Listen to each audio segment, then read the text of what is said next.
Hello friends, तो आज मैं आप सभी को एक डरावनी कहानी सुनाने वाली हूँ। इस कहानी का नाम है डरावनी बुढ़िया।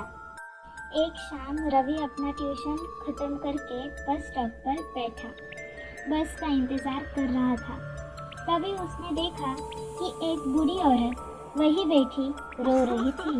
ये देखकर रवि को बहुत बुरा लगा और इंसानियत के नाते उस औरत को उसने पानी दिया।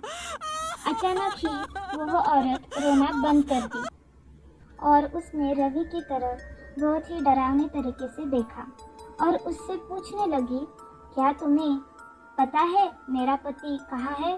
पता है तो अभी बता दो, वरना तुम्हारे साथ अच्छा नहीं होगा। रवि उसका ये सवाल सुनकर 2 कदम पीछे हट गया। उसे लगा कि वो औरत शायद पागल है, लेकिन वो औरत अपनी जगह से उठी और रवि की तरफ बढ़ने लगी। रवि ने तब देखा उस औरत के पैर उल्टे थे और वो जमीन से थोड़ा ऊपर हवा में थी। ये सब देखते ही रवि बुरी तरह डर गया। उसके साथ ऐसा कुछ पहली बार हो रहा था। उसने अपनी पानी की बोतल वहीं छोड़ दी और भागने लगा। भागते भागते वो सीधा अपने घर पहुंच गया। पूरी शाम रवि ये सोचते रहा कि आखिर वो औरत थी कौन, मगर उसे कुछ समझ नहीं आया। कुछ ही देर में वो इस बात को पूरी तरीके से भूल गया। उसी रात करीब 3 बजे रवि की नींद अचानक से किसी के रोने की आवाज़ से खुली। वो जैसे ही उठकर बैठा, उसके होश उड़ गए। वही बस स्टॉप वाली औरत रवि के बिस्तर पर ही रो रही थी।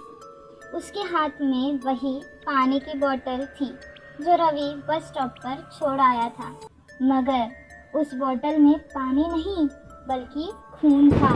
वो औरत एकदम से रवि पे झपटी और उसका गला दबाने लगी। उसका चेहरा इतना डरावना था कि जैसे वो रवि को वही खा जाएगी। वो बार बार ये कहती रही कि रवि ने उसके पति को मारा है। रवि डर के मारे जोर जोर से चिल्लाने लगा। उसके मम्मी पापा भागते हुए उसके कमरे में आए। उन्होंने जैसे ही लाइट ऑन की, औरत रवि के बिस्तर से गायब हो गई। बेचारा रवि हक्का बक्का होकर रोते हुए अपने पेरेंट्स को सब कुछ बताने लगा, लेकिन उसके मम्मी पापा को लगा शायद उसने कोई बहुत बुरा सपना देखा है। हर माँ बाप को ऐसा ही लगता है। आज तक रवि समझ नहीं पाया कि उसके साथ आखिर क्या हुआ था, वो औरत कौन थी। लेकिन उस रात से कुछ महीनों तक बहुत सहमा सहमा रहने लगा रवि। उसने अपनी ट्यूशन भी छोड़ दी और फिर कभी उस बस स्टॉप वाली जगह पे या रास्ते पे नहीं गया। आपको क्या लगता है, कौन थी वो औरत?